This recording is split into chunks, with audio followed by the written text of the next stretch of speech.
Suite de la série 40 capacités pour l'épreuve de maths, aujourd'hui c'est la capacité numéro 3. Pour cette capacité numéro 3, on doit savoir calculer avec des fractions. C'est-à-dire que tu dois savoir additionner, soustraire, multiplier et diviser des fractions. Si tu veux, moi j'ai une petite carte mentale sur les fractions. Je te la mettrai ensuite à la fin pour que tu puisses la prendre en capture d'écran. Mais il y a ici ce que l'on doit faire pour faire une somme ou une différence. Donc il faut d'abord mettre sous le même dénominateur pour pouvoir additionner. Pour faire le produit, on multiplie le numérateur, on multiplie le dénominateur.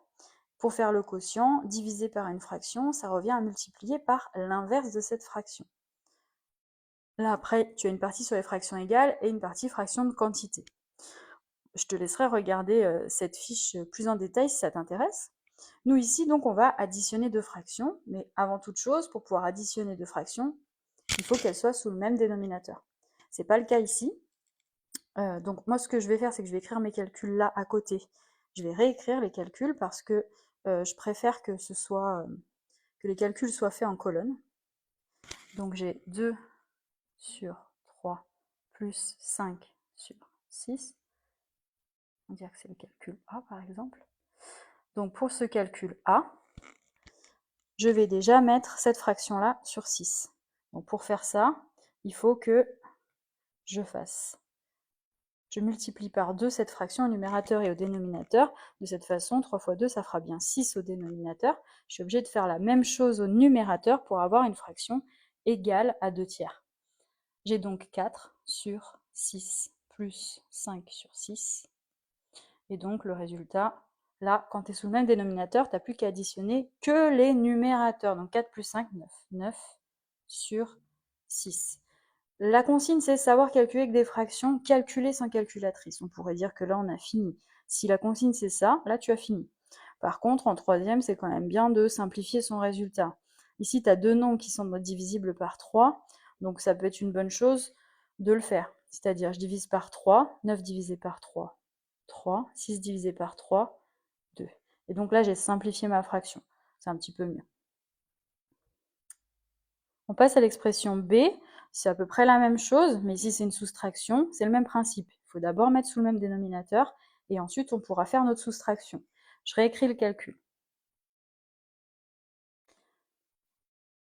Je vais donc multiplier la première fraction par 2 au dénominateur pour que ça fasse 6, mais je suis obligée de faire la même chose au numérateur. Et donc, 2 fois 2, 4 au numérateur, 3 fois 2, 6. Donc cette première fraction, je lui ai trouvé une fraction égale qui est 4 sur 6. Je réécris moins 5 sur 6. Maintenant que c'est le même dénominateur, je peux juste m'intéresser à l'opération sur les numérateurs. 4 moins 5. 4 moins 5, ça fait moins 1. Donc moins 1 sur 6. Ensuite, calcul C, je vais le réécrire.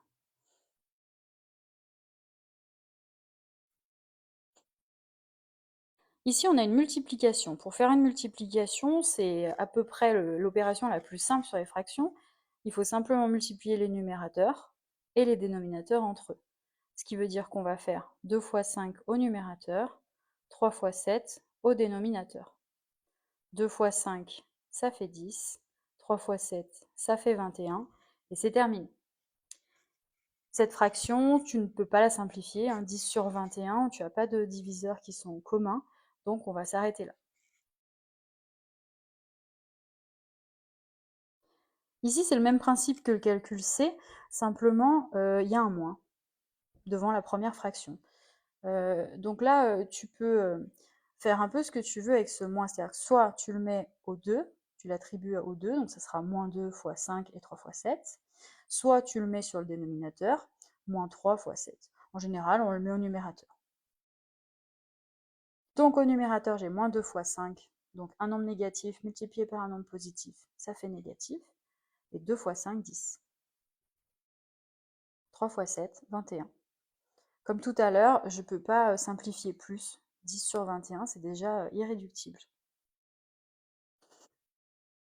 Pour le dernier calcul, le calcul E, c'est une division. Je la réécris. Donc quand tu divises deux fractions, donc là ici on a 2 tiers divisé par 5 sur 7. Donc diviser par 5 sur 7, c'est la même chose que de multiplier par l'inverse, c'est-à-dire 7 sur 5. On va écrire ça. Donc tu vois ici, au lieu d'écrire divisé par 5 sur 7, j'écris fois 7 sur 5. Par contre, je n'ai pas changé de tiers. 2 tiers, ça reste 2 tiers. C'est juste le divisé par 5 sur 7 qui se transforme en moins 7 sur 5. Maintenant, on va faire comme on avait fait pour l'expression D, c'est-à-dire on multiplie les numérateurs, on avait fait ça aussi pour la C, on multiplie les numérateurs, 2 fois 7, et les dénominateurs entre eux, 3 fois 5. Donc, ça nous donne 2 fois 7, 14, 3 fois 5, 15. Et c'est terminé pour cette capacité 3. Je te mets la carte mentale sur les fractions pour que tu puisses prendre un screen.